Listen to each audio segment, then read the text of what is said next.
Hello বন্ধুরা, তোমরা কেমন আছো? আমি ভিডিওটা আবার কিছুদিন পর আপলোড করলাম। আমরা উজ্জয়িন থেকে বেরিয়ে আমরা যাচ্ছি মহাকালেশ্বর। সেইখানে গাড়ি করে যাচ্ছি।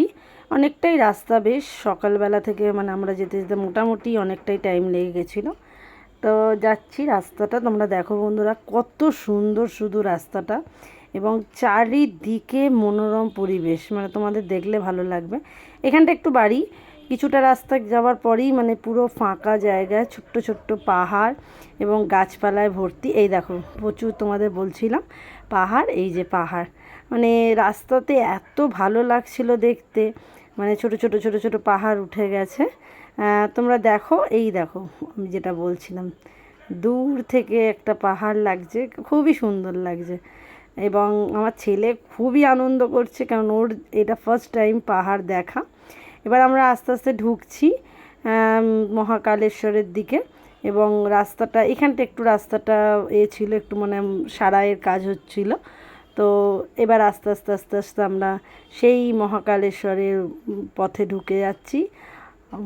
বোম বোম, এটা জ্যোতির্লিঙ্গর 12টা জ্যোতির্লিঙ্গর মধ্যে একটি ধরা হয়, যেটা উজ্জয়িনের মহাকাল একটা, এইটা হলো ওঙ্কারেশ্বর।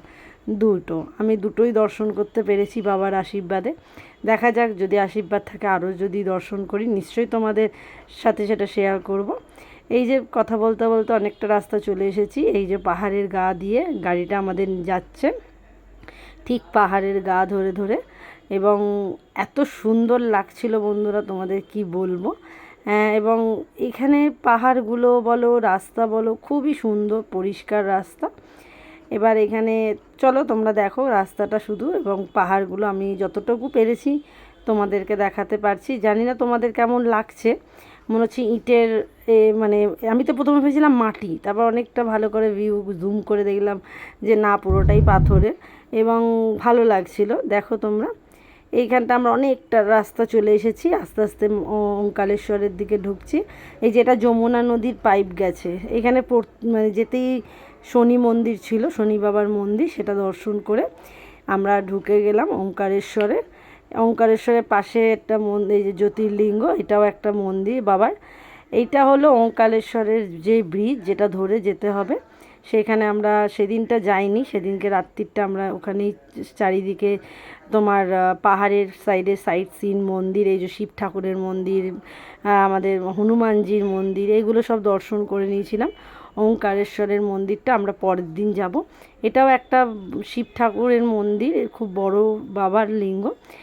এই হলো ভিউটা, তোমরা দেখো বন্ধুরা, পুরো পাহাড়ের গায়ে আমরা ছিলাম। ওপারটা এপারেই ওঙ্কারেশ্বরের মন্দির, যেটা আমরা কাল সকালে যাব।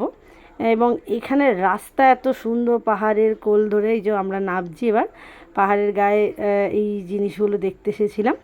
এবার আস্তে আস্তে নেবে আমরা পাহাড় থেকে নামছি। সন্ধে হয়ে গেছে, কারণ সন্ধ্যের সময় পাহাড়ে থাকা যায় না। এখানে আরেকটি মন্দির আছে বললেন, তো সেটাই দেখতে এসেছি। এটাও এক তোমার মা দুর্গার একটি অংশ, মানে মন্দির আর কি। সেটা আমরা পরিদর্শন করলাম, করে যেহেতু ভিডিও করা যাচ্ছিল না ভেতরে, তো আমরা করে আবার আমাদের ঠিক যেখানে হোটেল নিয়েছিলাম তার পাশেই একটা এরকম ছোট্ট মন্দির ছিল। সে মন্দিরটা পূজারি পুজো করছেন, এবং তোমরা এত সুন্দর বুঝতে পারবে না। এই যে দুটো তোমরা ছোট্ট পোষ্য দেখছো, যতক্ষণ এনারা পুজো করছিলেন ততক্ষণ ওর মতন শাঁখ বাজাচ্ছিল, মানে এত সুন্দর লাগছিল।